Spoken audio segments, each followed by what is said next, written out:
Antonio Primo de Rivera. Historia y leyenda de un líder fascista. Día 20 de noviembre del año 1936.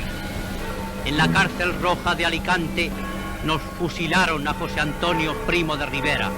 Y he aquí el día, la nueva madrugada de noviembre del año de la victoria, en que la Falange, ya España entera, arranca de la tierra de Alicante este cuerpo para llevarle a hombros de sus hombres, como la prenda mejor de sus batallas, hasta la piedra dura del monasterio de San Lorenzo del Escorial.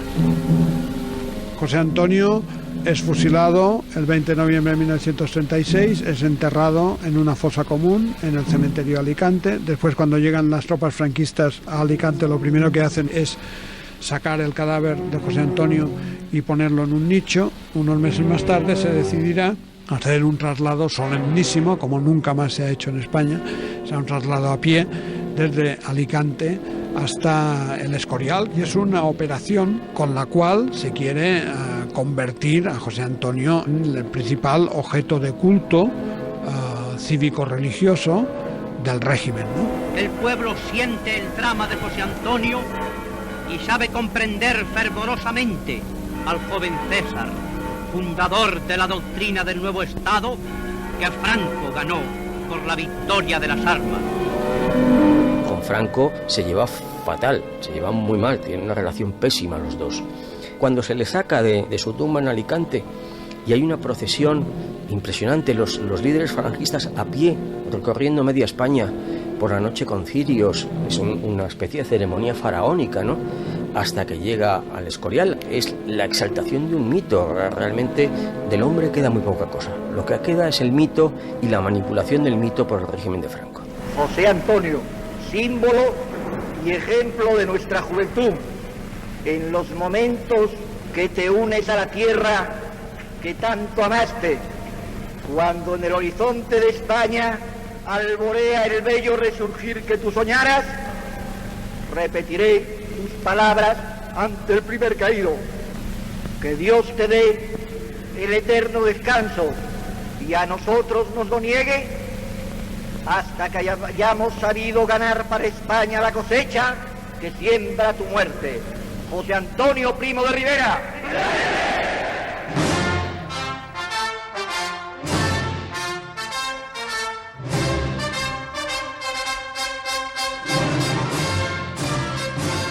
Si en la última dictadura, para hablar del jefe del Estado, se solía recurrir a su apellido, Franco, para referirse al fundador de Falange Española, bastaba con utilizar su nombre, José Antonio. Su figura fue objeto de un culto entre los vencedores de la Guerra Civil que, de hecho, lo colocaba solo un peldaño por debajo del propio Franco. Los retratos de ambos, flanqueando un crucifijo, solían presidir las aulas en las escuelas de la época. Su nombre se inscribía en las fachadas de las iglesias del país. Se le presentaba como el profeta de la Nueva España y como un pensador egregio que había elaborado un corpus doctrinal completo y coherente. Todo ello para justificar las características y el rumbo del nuevo régimen. Mientras, los llamados falangistas disidentes, siempre minoritarios, también glorificaban al personaje, aunque con intenciones distintas. José Antonio Primo de Rivera funciona como legitimador de Franco, y por este lado viene la vía de la mitificación, de una de las mitificaciones de José Antonio Primo de Rivera, porque la otra es que, bueno, que si el régimen al final fue muy reaccionario, si el régimen no hizo cosas verdaderamente avanzadas y tal, es porque no estaba José Antonio Primo de Rivera. Es decir, es el mito al revés. Unos y otros ofrecían así una imagen distorsionada de una persona cuyo pensamiento evolucionó mucho en poco tiempo y que fue diseminando sus teorías en artículos de prensa y discursos, pero que no escribió nunca un libro. Una persona que además, y paradójicamente, dirigió un partido con una posición marginal en la vida política del país antes de la Guerra Civil y que murió demasiado joven como para saber cuál habría sido su trayectoria posterior.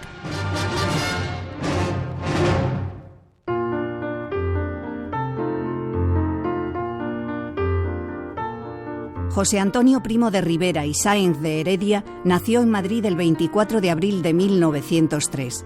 Su pertenencia a una familia de militares y la temprana muerte de su madre, que dejó huérfanos a 6 hijos, marcaron sus primeros años e influyeron en algunos rasgos fundamentales de su carácter. José Antonio Primo de Rivera nace en el seno de una familia de la burguesía jerezana y madrileña. Julio Gil Pecharromán, historiador, autor del libro José Antonio Primo de Rivera, retrato de un visionario. Pierde a su madre muy pronto. Casilda Sáenz de Heredia muere en plena juventud y es educado por 2 tías, una viuda y otra soltera, que le dan una formación muy conservadora, muy católica, pero él básicamente admira a su padre, el general Primo de Rivera, el dictador a partir de 1923, que es la figura que para él contiene las virtudes morales que él desea desarrollar. Su familia era una familia más o menos venida a menos de Jerez de la Frontera y Madrid.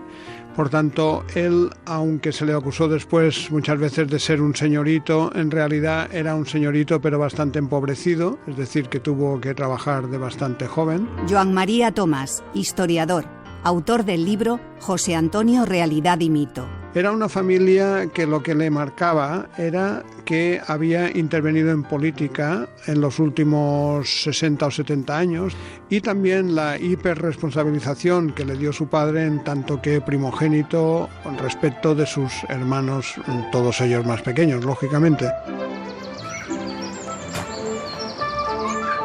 En familia era simpático.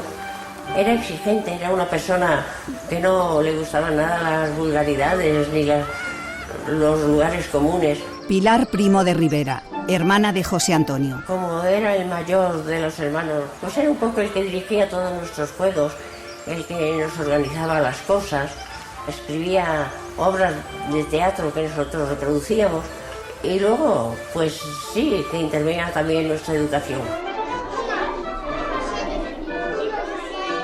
Realizó los estudios primarios y secundarios en régimen de enseñanza libre con profesores particulares en su casa. Al parecer, su primera vocación fue la militar, pero su padre, el general Primo de Rivera, le disuadió de ello. Barajó entonces otras opciones, como la de ingeniero de caminos, pero al final se decidió por el derecho.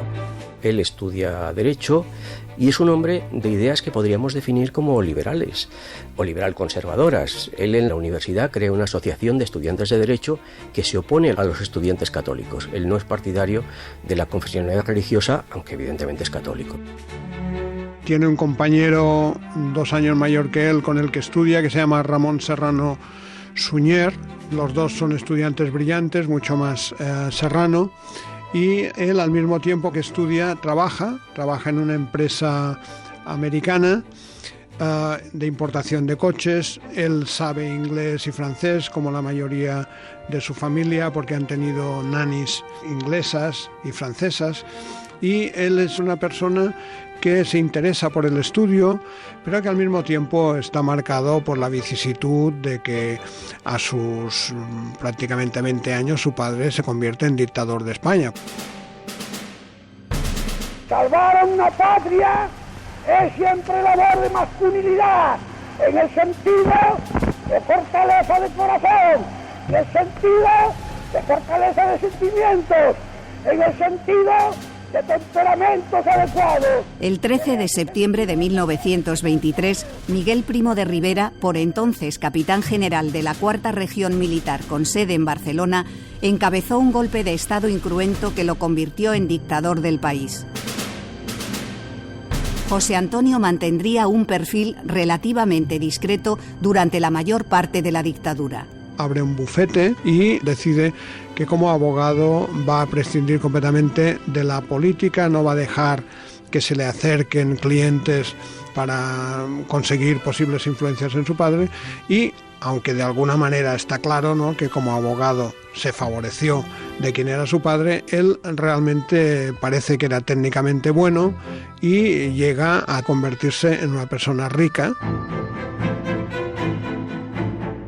El general Primo de Rivera presentó su renuncia en enero de 1930 sin que Alfonso XIII hiciera nada por evitar su caída. A las 6 semanas moría en París. Fue entonces cuando José Antonio saltó definitivamente a la arena pública para defender la figura y la obra de su padre. Hay que pensar que el final de la dictadura de Primo de Rivera fue muy dramático para la familia. Fue el cese, la muerte del padre, el hecho de que cuando iban por Madrid pues había gente que les insultaba o que cogían un taxi y no les querían llevar porque eran la familia de Primo de Rivera. Es un contexto, ¿no?, desagradable para la familia, y efectivamente al principio sus primeras intervenciones son para defender la memoria de su padre. Fue misericordia de Dios el llevárselo a las regiones de la paz eterna. Eran muchos sus merecimientos para que la divina generosidad no le indultara de este espectáculo. Ahora es la hora de los enanos. ¿Cómo se vengan del silencio a que los redujo? Toda esta mezquina gentecilla, abogadetes, politiquillos, escritorzuelos, mequetrefes, se perderá arrastrada por las aguas, mientras que la figura de él se alzará sobre las centurias grande, serena, luminosa de gloria y de martirio. Una defensa que realizó con las palabras pero también con la fuerza. Abofeteó a un abogado en plena Junta General del Colegio de Madrid tras una alusión que consideró insultante. Y por la misma razón se peleó con el general Queipo de Llano, que entonces participaba en los complots para traer la República a España. Eran los arrebatos de cólera bíblica, como él mismo los llamaba. Arrebatos que se compaginaban con otros rasgos de su carácter que también coincidieron en señalar sus amigos y sus adversarios: la seriedad, el rigor, la simpatía, la timidez o el orgullo. Un carácter fuerte que resultaría seductor y carismático para una parte de los que lo conocieron de cerca.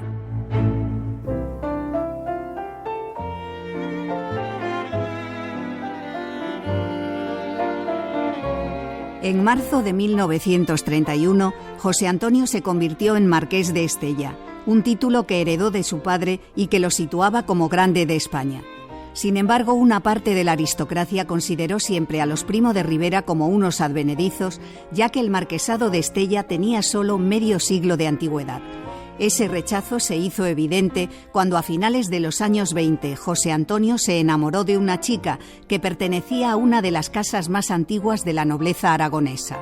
Al parecer, pensaron incluso en casarse, pero el padre de ella prohibió aquel noviazgo. 50 años después, cuando se le preguntó por este asunto a Pilar Primo de Rivera, no quiso dar muchas explicaciones. Él tuvo una novia que fue su verdadero amor. Fueron novios mucho tiempo y era una persona extraordinaria. Ella se llamaba Pilar Adros de Aragón y estaban los dos enamoradísimos, pero de esas cosas que pasan en la vida que no se pudo realizar. Tenía quizás, no sé, ella no. No sé, en la familia algún recelo de si iba a pasar por delante el título de José Antonio, no sé.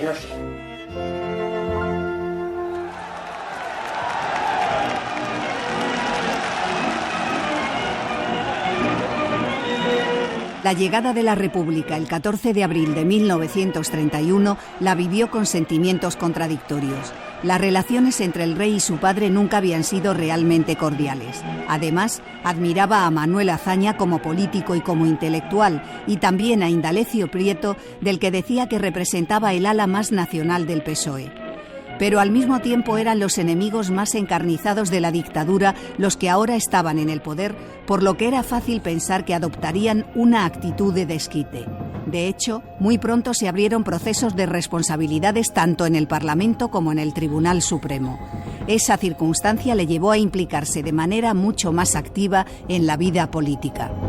Por su cuenta, se presenta a unas elecciones parciales a Cortes en el otoño de 1931 por Madrid, porque se ha abierto un proceso parlamentario contra la dictadura y él quiere ir al Parlamento, y así se lo dice a los electores, para defender la obra de su padre. Bien sabe Dios que mi vocación está entre mis libros y que el apartarme de ellos para lanzarme momentáneamente al vértigo punzante de la política me cuesta verdadero dolor. Pero sería cobarde o insensible si durmiera tranquilo mientras en las Cortes, ante el pueblo, se siguen lanzando acusaciones contra la memoria sagrada de mi padre. Necesito defenderle. No obtuvo el acta de diputado, aunque pudo intervenir como defensor en los procesos contra la dictadura. En los meses siguientes, el gobierno lo detuvo 2 veces, acusado de conspirar contra la República. En la segunda de ellas, tras el intento de golpe de Estado que encabezó el general Sanjurjo en agosto de 1932, pasó varias semanas en la cárcel Modelo de Madrid. Pero en los 2 casos se le dejó en libertad por falta de pruebas. Descontento no solo con la marcha de la República, sino con el funcionamiento de la democracia liberal, entre 1931 y 1933 fue ideando un proyecto político propio al margen ya de la defensa de su padre, con el que pretendía, él también, salvar a España de una destrucción que creía inminente. Así lo explicó en sus únicas declaraciones que se conservan grabadas en español. Tenemos una fe resuelta, es que están vivas todas las fuentes genuinas de España. España ha venido a menos por una triple división. Por la división engendrada por los separatismos locales, por la división engendrada entre los partidos y por la división engendrada por la lucha de clases. Cuando España encuentre una empresa colectiva que supere todas esas diferencias, España volverá a ser grande como en sus mejores tiempos.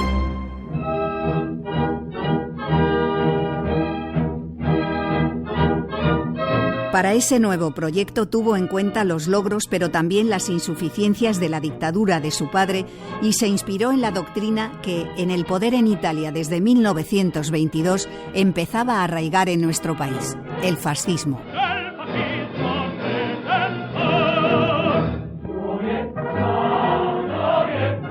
En España tenemos unos antecedentes fascistas muy pequeñitos justo antes de la dictadura de Primo de Rivera, en plena crisis del sistema de la Restauración, pero de muy escaso relieve. José Luis Rodríguez Jiménez, historiador, autor de Historia de Falange Española de las Jons.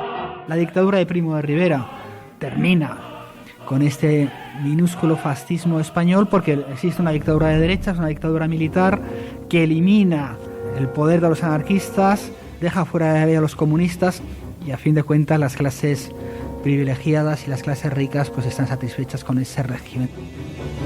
Cuando cae la dictadura y se advierte que las fuerzas liberales y socialistas están en condiciones de acabar no solo con la monarquía, sino con el viejo sistema oligárquico, el fascismo vuelve a cobrar interés. Julio Gil, historiador, autor del libro José Antonio Primo de Rivera, retrato de un visionario. Es cuando aparece el Grupo de la Conquista del Estado, con Ledesma Ramos, que dará origen a las Juntas de Ofensiva Nacional Sindicalista, que se puede considerar el primer grupo fascista español, organizado como partido político. Pero las Jons son un partido muy pequeñito, que tiene una vida muy mortecina, y el gran año del fascismo es 1933.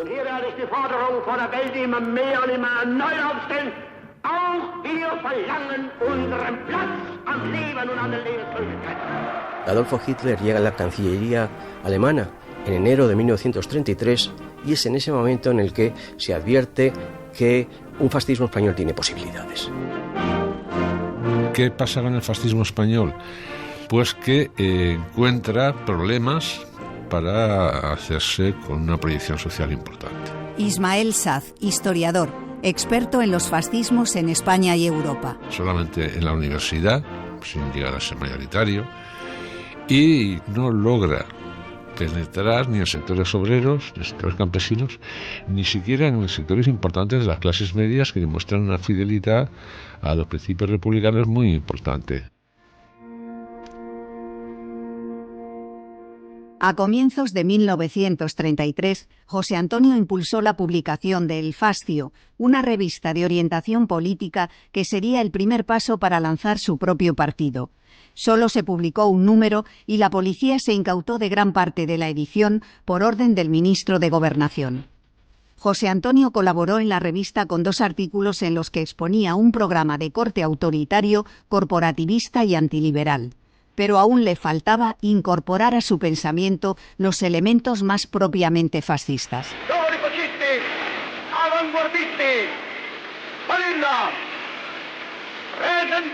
A lo largo de 1932 lo que hace es leer, viajar a Italia y empaparse, por así decirlo, de doctrina fascista, pero al mismo tiempo mantener un pozo de pensamiento político procedente de Ortega y Gasset que no le abandonará nunca.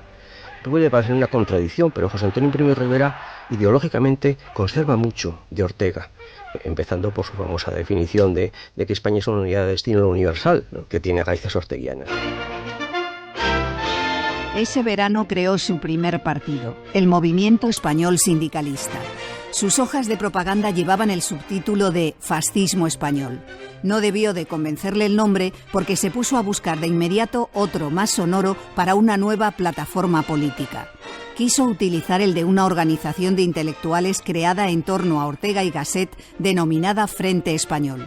Al no permitírselo la mayoría de sus miembros, se buscó otro que también tuviera unas iniciales con las que se pudiera construir la palabra fe. El elegido fue Falange Española. Su presentación pública tuvo lugar el 29 de octubre de 1933 en un mitin celebrado en el Teatro de la Comedia de Madrid. Se estaba en vísperas de las elecciones que darían el poder al centro derecha. En estas elecciones, votad lo que os parezca menos malo. Pero no saldrá de ahí nuestra España, ni está ahí nuestro marco. Eso es una atmósfera turbia, ya cansada, como de taberna al final de una noche crapulosa.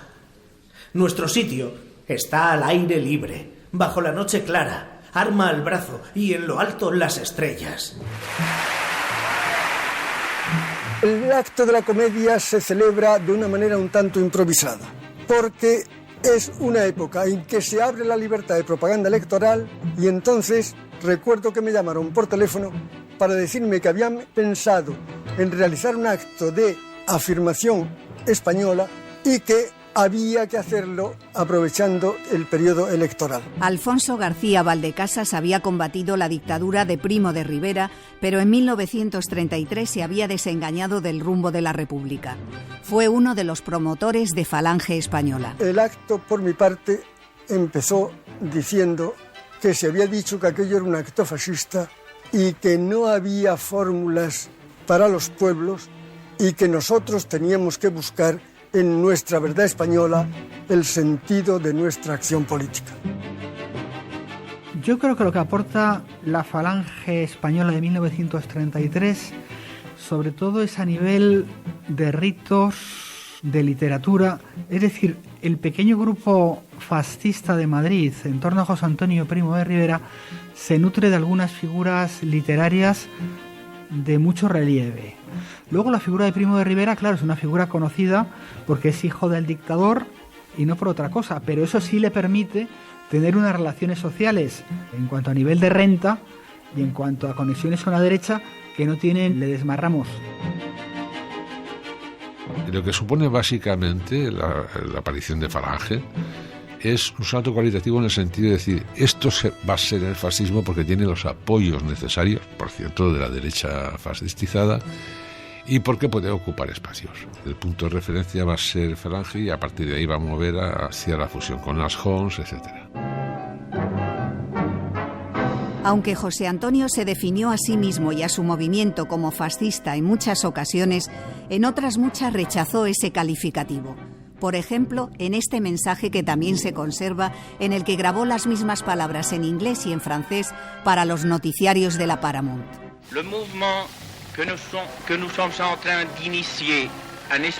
El movimiento que estamos iniciando en España no es una copia de ningún movimiento extranjero. Ha aprendido del fascismo italiano lo que el fascismo tiene de unidad, de autoridad y de sustitución de la lucha de clases por una idea de cooperación.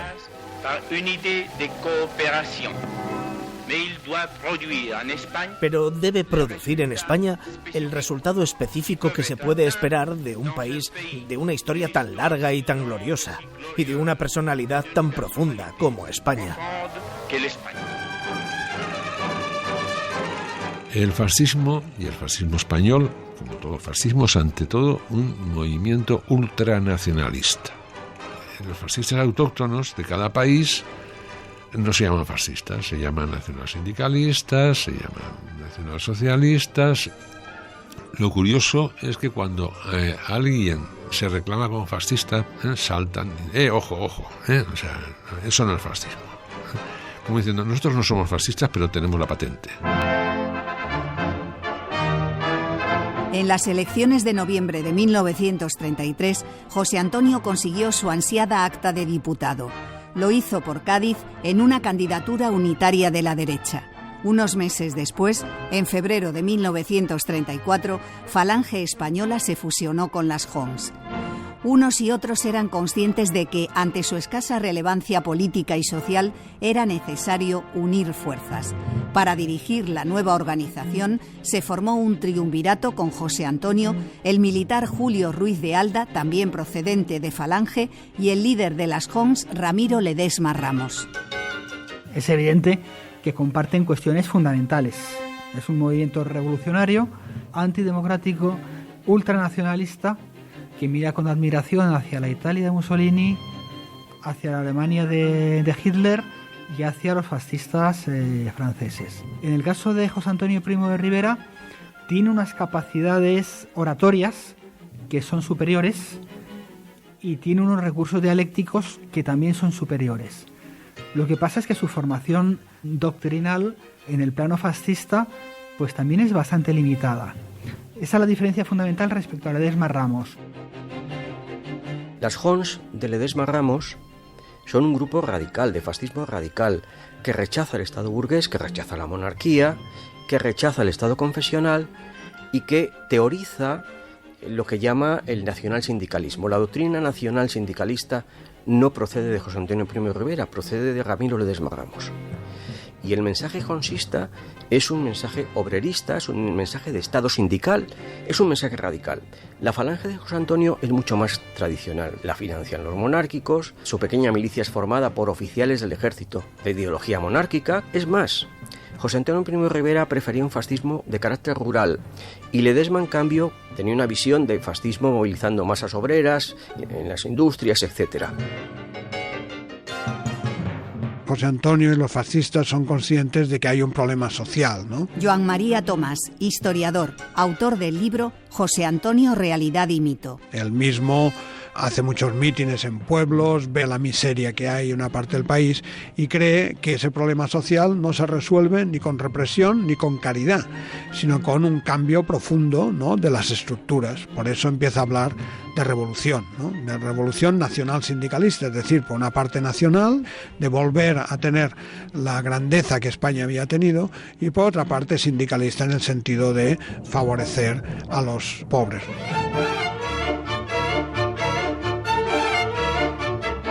Al mismo tiempo que la defensa de los valores del espíritu y el entendimiento de la patria como unidad de destino en lo universal, la Falange era un movimiento revolucionario que pretendía cambios muy profundos en la sociedad española de entonces. Narciso Perales fue uno de los primeros miembros de Falange. La reforma agraria entregaría el campo a los campesinos. Se realizaría el ideal de que la tierra debe ser para el que la trabaja. La banca sería nacionalizada porque no consideraba justo que el ahorro de todos los españoles sirviera como negocio para unos cuantos que dominarían la economía entera del país. Se discutió si nos pondríamos alguna prenda para distinguirnos, y entonces José Antonio dijo, sí, la camisa azul, que es el mismo color del overol del proletario. Raimundo Fernández Cuesta, amigo de la infancia de José Antonio, fue secretario general de Falange desde marzo de 1934. Y el empleo de la palabra camarada, que era propio del comunismo, dijo, porque no sabemos por qué, no podemos reivindicar nosotros y darle otro sentido a la palabra camarada que la que tienen los comunistas. Él iba muy frecuentemente a última hora de la tarde a un bar que se llamaba Bacaní, que era el de moda en aquella época. Eduardo de Rojas, conde de Montarco, estuvo también entre los fundadores de Falange. Y le criticaban la Falange algunos que fuera a ese sitio, porque socialmente pues no cabe duda que la gente que iba pues pertenecía a una clase determinada. José Antonio a eso se indignaba y decía, bueno, ¿por qué voy a ir yo a la taberna de Cascorro, donde no conozco a nadie? Yo tengo que ir a Bacaní, que todos son amigos y amigas, ¿verdad? Y allí me encuentro a gusto.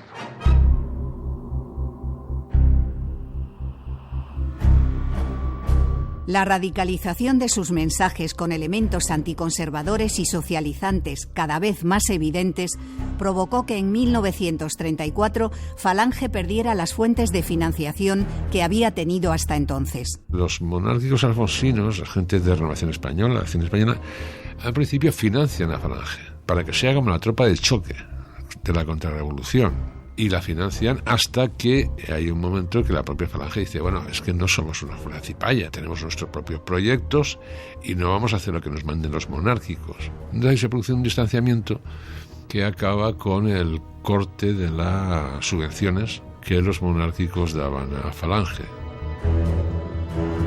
En el momento en que perdió la financiación de los monárquicos alfonsinos, entonces se fue a hablar con los fascistas italianos y consigue una financiación. Esa financiación le llega a través de la embajada italiana en París. Él o enviados suyos viajan cada mes a París a recoger el dinero y les permiten salir de la crisis. Llega un momento en que en Marqués de Riscal, en el palacete que ocupaba el partido, pues les llegaron a cortar la electricidad y tuvieron que abandonar ese palacete, ¿no? Va a recibir una pequeña financiación. Tampoco es una cosa de gran importancia. No recibe financiación material en cuanto a armamento se refiere, porque, por ejemplo, los tradicionalistas carlistas, algunos han recibido entrenamiento con armas en territorio italiano, ¿no? En el caso de los fascistas españoles, esta situación no se da.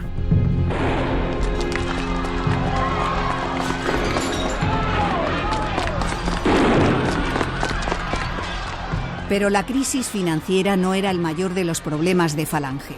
A comienzos de 1934 tuvo sus primeros muertos en enfrentamientos callejeros con una izquierda que había recibido su nacimiento con una manifiesta hostilidad. Cuentan los que le conocieron que José Antonio, pese a sus arrebatos de cólera bíblica, fue de los dirigentes falangistas el más reacio a emplear la violencia sistemática. Pero también es cierto que la violencia era un elemento intrínseco en un partido que pretendía conquistar el Estado sin respetar las reglas de la democracia liberal. No hay que olvidar que en la Falange hubo siempre una cierta tensión entre lo que se llamaban los intelectuales, Manuel Sánchez Mazas, Eugenio Montes, Sá o José María Alfaro, y lo que constituían las milicias, la primera línea. Eduardo de Rojas, conde de Montarco. Y él, su preferencia, indudablemente, pues era por las noches, el reunirnos a cenar y el hablar de los temas, pues temas intelectuales, de creación, políticos. José Antonio era contrario a la práctica de todo terrorismo, incluso del atentado vindicativo. Ramón Serrano Suñer. Y un día nos encontramos con que en un periódico conservador muy importante se le llama Juan Simón el Enterrador, porque no hace más que eso, enterrar a sus muertos, y prohíbe la reacción violenta. Y se le pregunta, pero vamos a ver, José Antonio, ¿ese movimiento se trata de un fascismo o de un franciscanismo? Queremos que España recobre resueltamente el sentido universal de su cultura y de su historia. Y queremos, por último, que si esto ha de lograrse en algún caso por la violencia, no nos detengamos ante la violencia. Discurso de José Antonio Primo de Rivera en la presentación de Falange Española. Porque, ¿quién ha dicho al hablar de todo menos la violencia que la suprema jerarquía de los valores morales reside en la amabilidad? Bien está así la dialéctica como primer instrumento de comunicación, pero no hay más dialéctica admisible que la dialéctica de los puños y de las pistolas cuando se ofende a la justicia o a la patria. No hay que olvidar que socialistas y comunistas también tienen organizaciones juveniles que actúan a veces de forma violenta, ¿no? Julio Gil, historiador. De hecho, los primeros muertos que sufre Falange los sufre sin haber creado violencia. José Antonio no es que no fuera partidario de la violencia, no es que no fuera partidario del asesinato, lo consideraba un elemento legítimo de lucha, pero estimaba que tenía que cumplir objetivos concretos, que tenía que servir. La violencia por la violencia que practicaban los jóvenes más radicales de Falange, pensaba que era perjudicial, que daba mala imagen del partido.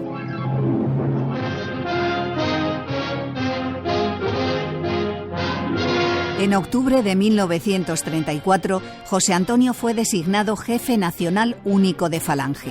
Desde ese momento se agudizaron las diferencias tácticas y estratégicas con Ledesma Ramos, hasta que el antiguo líder de las Hons se marchó junto a algunos de sus seguidores a comienzos de 1935.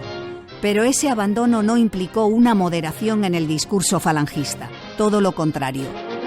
Nosotros entendemos que la monarquía española cumplió su ciclo, se quedó sin sustancia y se desprendió como cáscara muerta el 14 de abril de 1931. Tenemos sumo respeto para los partidos monárquicos que, creyéndola aún con capacidad de futuro, lanzan a las gentes a su reconquista. Pero nosotros, aunque nos pese, no podemos lanzar el ímpetu fresco de la juventud que nos sigue para el recobro de una institución que reputamos gloriosamente fenecida. La descomposición de la coalición de centro-derecha llevó a la convocatoria de elecciones para el 16 de febrero de 1936. Falange no consiguió llegar a acuerdos con el resto de la derecha y la extrema derecha para una candidatura unitaria. Al parecer exigía puestos en las listas electorales muy por encima de su fuerza real. Y su programa chocaba con los elementos más conservadores. Así que concurrió sola y obtuvo 46.000 votos en toda España, el 0,7% del censo electoral y ningún acta de diputado. Ganó el Frente Popular. La radicalización de la vida política española iba a entrar en su fase crítica y Falange contribuiría a ella de forma activa, pero también sufriría directamente sus consecuencias. Llegado a la primavera de 1936, hay una radicalización por parte de la derecha que ha perdido las elecciones, pero hay un proceso de radicalización en la izquierda, sobre todo en el caso del Partido Socialista, que estaba dividido, ¿no? José Luis Rodríguez Jiménez, historiador, autor de Historia de Falange Española de las Hons. Y los falangistas participaron por dos cuestiones. Una, violencia como una forma de hacer política para intentar captar simpatizantes de la derecha, diciendo nosotros sí que nos enfrentamos a la izquierda y les atacamos en la calle. Y en segundo lugar, como un intercambio de golpes. Es decir, han atacado a este mío y nosotros vamos a atacar a este otro. También en este aspecto el Partido Fascista Español fracasa. ¿Por qué? No es que no gane la batalla electoral, no es que no gane penetración en los medios obreros y campesinos, no, es que no gana la batalla a la calle, porque en la primavera del 36 todo se reduce prácticamente a tiroteos. Y la violencia fascista es más que tiroteos, es escuadrista, es capacidad de movilizar violentamente para asaltos a sedes socialistas, etcétera, etcétera. Y aquí es un poco el recurso a la violencia terrorista del atentado. Hay una ofensiva políticamente clara del gobierno del Frente Popular contra los falangistas y contra la extrema derecha porque consideran que son un peligro. Entonces empiezan a hacer registros, clausuran los locales, en los locales a veces se encuentran armas, porras, etcétera. En algún momento el propio José Antonio cree que le han fabricado pruebas, que le han encontrado armas en su casa que él no tenía. Apenas un mes después de las elecciones, José Antonio Primo de Rivera, que ya no es diputado, es decir, que ha perdido la inmunidad que tenía antes, y casi todos los dirigentes del partido, la Junta Política, son detenidos por incitación a la violencia, por desarrollar dentro de su partido actividades contrarias a la ley y además por poseer una ideología contraria al Estado constitucional. Y luego la Fiscalía de la República promoverá durante la primavera una serie de procesos contra José Antonio, uno tras otro, para evitar que quede en libertad.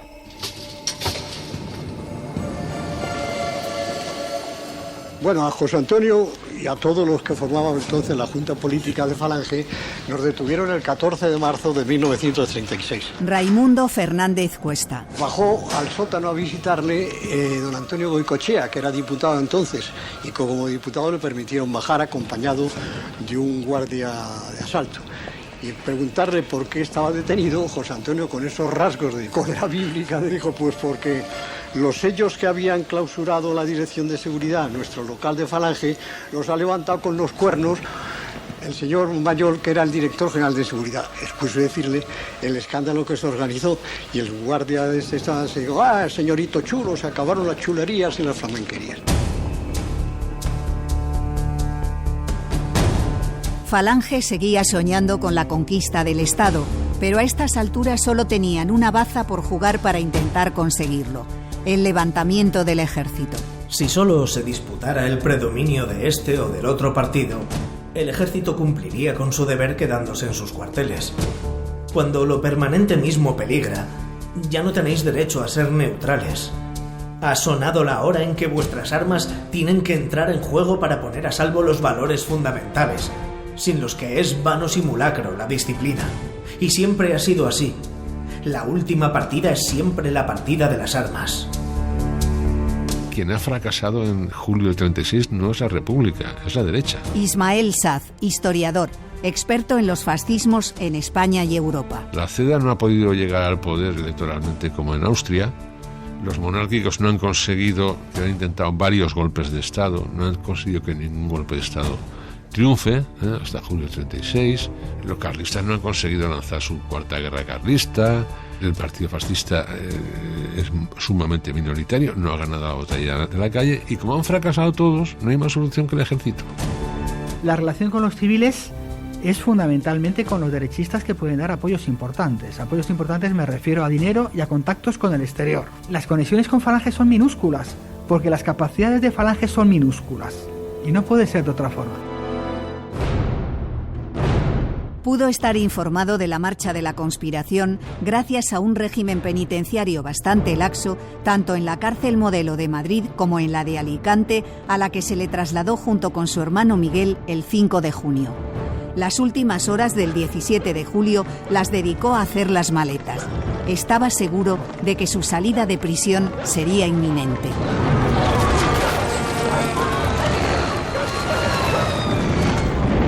José Antonio siempre pensó en un golpe de Estado limpio, incruento, quirúrgico como el de su padre, que tomara el poder en unas horas. Se encontró con una guerra civil que devastaría al país.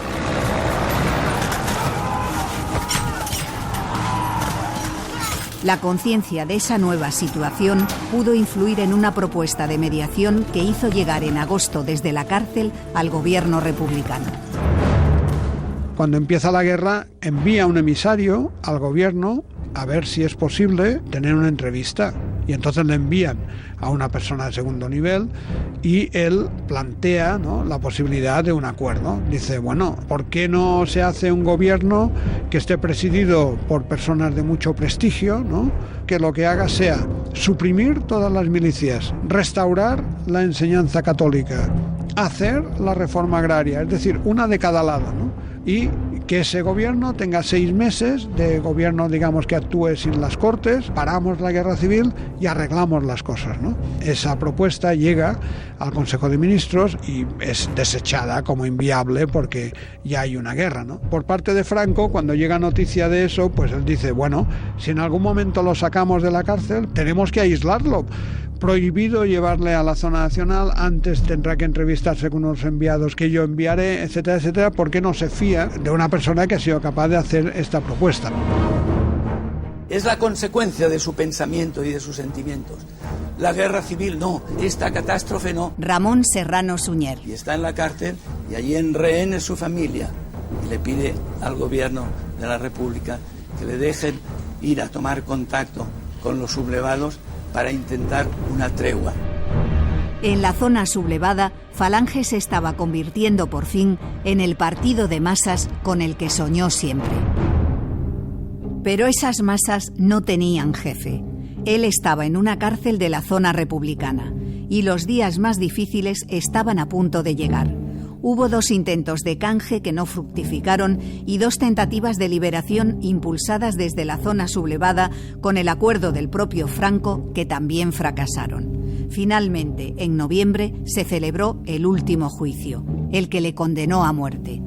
Por presiones internacionales, también por propia humanidad, tanto del presidente Azaña como del ministro de Defensa, Indalecio Prieto, pues hay una idea de que no se juzgue a José Antonio, alargar el máximo el juicio, pero pasa que hay toda una serie de bombardeos sobre Alicante, y entonces, como pasaba siempre en las dos zonas, ¿no? Cuando había bombardeos, pues la gente pues exigían que se matase a los presos, ¿no? Porque como represalia. Y entonces eso hace que, habiendo ya un ministro de Justicia que es de la CNT, Juan García Oliver, se acelera la puesta en marcha del juicio y se le enjuicia y se le fusila. El proceso se monta a través de un fiscal especial, podríamos decir un fiscal político, y un jurado que está formado por miembros de las organizaciones del Frente Popular. La acusación, lógicamente, es haber colaborado en la sublevación contra la República. Bueno, eso en realidad es difícil de negar, ¿no? Lo que pasa es que él tiene la coartada de que desde marzo del 36 ha estado en la cárcel. Y eso es lo que él defiende. Él se defiende como abogado y lo que él expone es que personalmente no ha tenido ninguna participación en el movimiento porque está en la cárcel. Ese argumento no le vale. El jurado delibera, le declaran culpable de sublevación contra la República y se le condena al fusilamiento. Todo fue muy rápido. El 16 de noviembre comenzó la vista oral en la propia cárcel de Alicante. El 17, el jurado se retiró a deliberar. En la madrugada del 18 se comunicó la sentencia a muerte.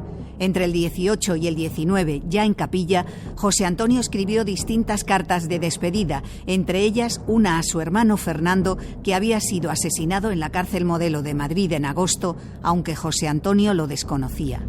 También redactó su testamento, que el régimen franquista reproduciría con profusión en los años siguientes. Si la Falange se consolida en cosa duradera, espero que todos perciban el dolor de que se haya vertido tanta sangre por no habérsenos abierto una brecha de serena atención entre la saña de un lado y la antipatía de otro.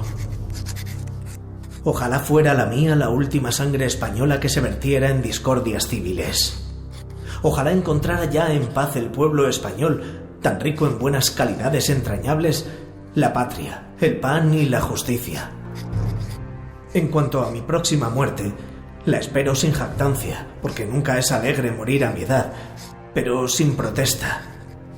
Acéptela Dios nuestro Señor en lo que tenga de sacrificio para compensar en parte lo que ha habido de egoísta y vano en mucho de mi vida.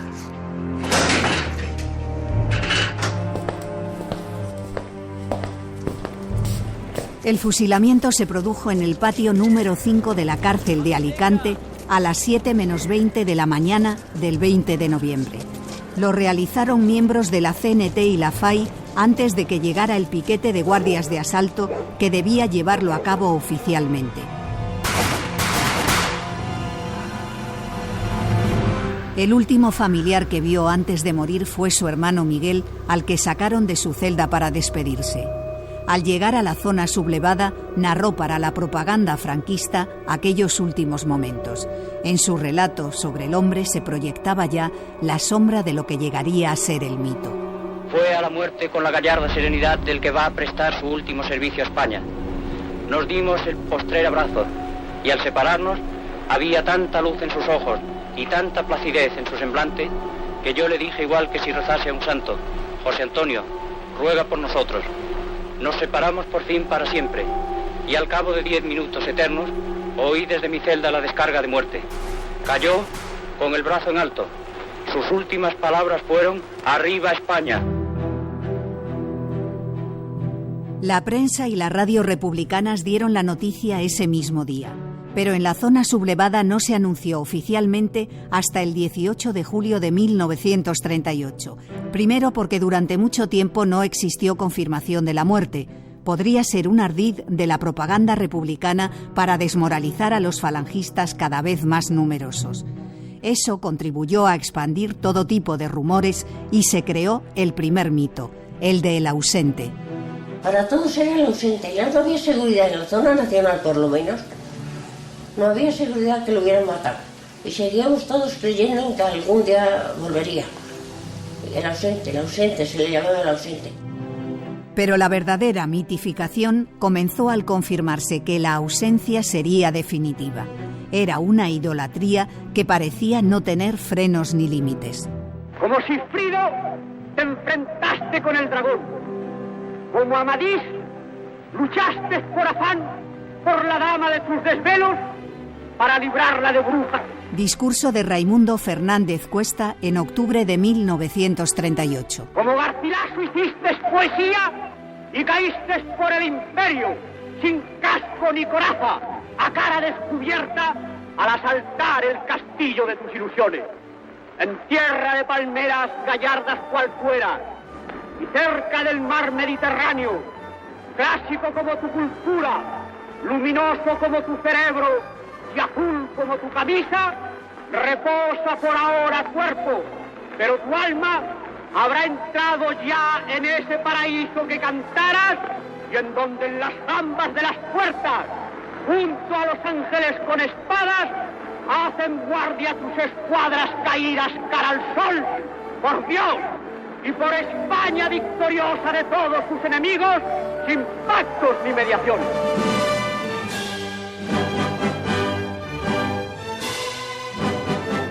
La hipérbole llegó hasta el punto de que se le comparó incluso con Jesucristo, muerto también a los 33 años.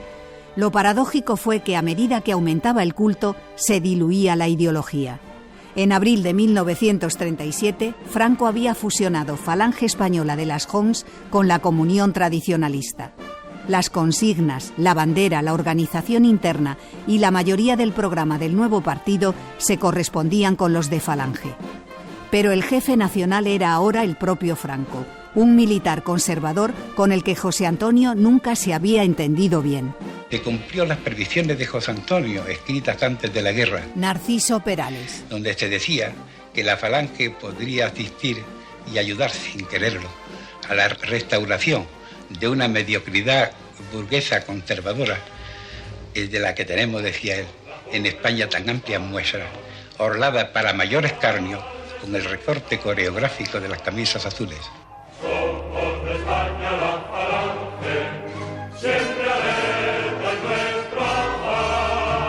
Mucho se ha especulado sobre qué habría pasado si José Antonio hubiera podido volver a la zona sublevada.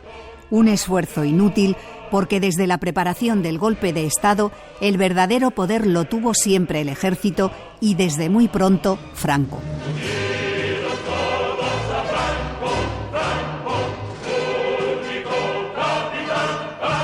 El dictador murió en la madrugada del 20 de noviembre de 1975 a los 39 años exactos del fusilamiento de José Antonio.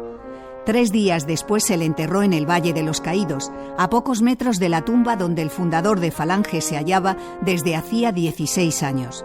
Solo les separaba el altar mayor. Con esa identificación también post-mortem culminaba de forma simbólica la apropiación del personaje por parte del franquismo. A la historia le tocaría despojar al hombre del mito para así entender mejor su pensamiento, su época, su vida. José Antonio Primo de Rivera. Historia y leyenda de un líder fascista.